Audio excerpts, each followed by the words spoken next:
The Shadow Economy, South Africa's R30 billion annual loss to illicit trade by Satori News.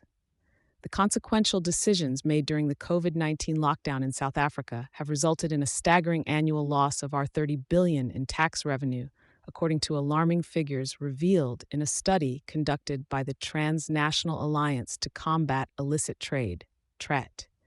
As the country grappled with the pandemic, the government imposed restrictions, including bans on the sales of cigarettes and alcohol, inadvertently fueled an underground market that now poses a significant challenge to the nation's stability and economic resurgence.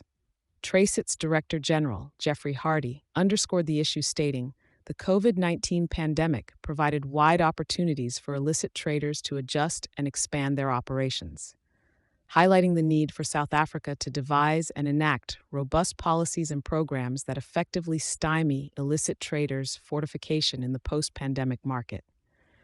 Law enforcement diverted their focus to pandemic-related duties, leaving a void that criminal networks exploited to entrench themselves within the illicit markets of alcohol and tobacco, a problem that the Bekisisa Center for Health Journalism noted has been growing over the past 2 decades. In particular, from an almost negligible 5% in the early 2000s, illicit tobacco trade has skyrocketed to 54% of the total market by 2020. Research by a PhD candidate at the University of Cape Town, Nicole Velios, revealed.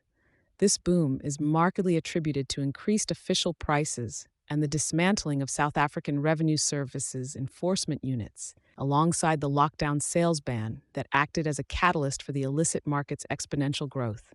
The ramifications are stark, with Tax Justice SA estimating a loss of more than R20 billion in tax revenue in the last year alone due to illegal tobacco, and illicit alcohol trade costing the country an additional R6 billion per annum. With illicit activities consuming substantial portions of both markets, 22% in alcohol and more than half in tobacco, the efforts to regulate and formalize these sectors are experiencing severe setbacks.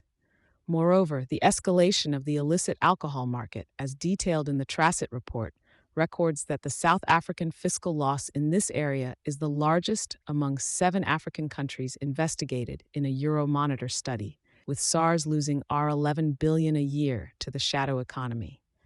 Despite varied estimates regarding the total cost of the bans over the past 5 years, all data converge on a considerable and growing shortfall in expected tax revenue due to illicit trade, underscoring the urgency for intervention before the illicit market's entrenchment becomes irreversible.